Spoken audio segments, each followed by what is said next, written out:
விடுதலை பயண புத்தகம் அதிகாரம் 11. தலைமகன் சாவு முன்னறிவிப்பு. மேலும் ஆண்டவர் மோசேயை நோக்கி, பார்வோன் மேலும் எகிப்தின் மேலும் இன்னும் ஒரு கொள்ளை நோய் வர செய்வேன். அவன் உங்களை முற்றிலும் போக விடுவதோடு இங்கிருந்து உங்களை துரத்தி விரட்டிவிடுவான். எனவே மக்கள் கேட்கும்படி அறிவியுங்கள். ஒவ்வொருவனும் தனக்கு அடுத்திருப்பவனிடமிருந்து ஒவ்வொருத்தியும் தனக்கு அடுத்திருப்பவளிடமிருந்தும் வெள்ளி அணிகலன்களையும் தங்க அணிகலன்களையும் கேட்டு வாங்கிக் கொள்ளட்டும் என்றார். எகிப்தியருக்கு இம்மக்கள் மேல் நல்லெண்ணம் உண்டாக செய்தார் ஆண்டவர். மேலும் மோசே எகிப்து நாட்டில் பார்வோனின் அலுவலர் முன்பும் குடிமக்களின் முன்பும் மிக பெரியவராக திகழ்ந்தார். மோசே பின்வருமாறு அறிவித்தார்.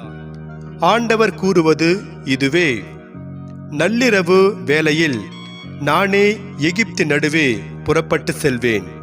அப்போது எகிப்தின் நாட்டில் அரியணையில் வீற்றிருக்கும் பார்வோனின் தலைமகன் முதல் மாவரைக்கும் கற்களுக்கு பின் அமர்ந்திருக்கும் அடிமை பெண்ணின் தலைமகன் வரை உள்ள முதற்பேறு அனைத்தும், விலங்குகளின் ஆண்பால் தலையீற்று அனைத்தும் இறந்துவிடும். இதுவரை இருந்திராததும் இனி இறக்கப் போகாததுமான பெரும் புலம்பல் எகிப்து நாடெங்கும் கேட்கும். இஸ்ரவேல் மக்கள் அனைவருக்கும் பொறுத்தமட்டில் அங்குள்ள மனிதர் முதல் விலங்கு வரை எவருக்குமே எதிராக எந்த நாயும் குறைக்காது. இதனால் ஆண்டவர் எகிப்தியரையும் இஸ்ரவேலரையும் வேறுபடுத்தி செயலாற்றுகிறார் என நீங்கள் உணர்ந்து கொள்வீர்கள். அப்போது உன் பணியாளர்களாகிய இவர்கள் எல்லாரும் எனக்கு பணிந்து என் முன் தலைவணங்கி நின்று உம்மை பின்பற்றும் மக்கள் அனைவரோடும் நீர் வெளியேறிவிடும் என்று கூறுவர். அதன்பின் நான் வெளியேறி செல்வேன். இதன்பின் பொங்கிய சினத்தோடு மோசே பார்வோனை விட்டகன்றார்.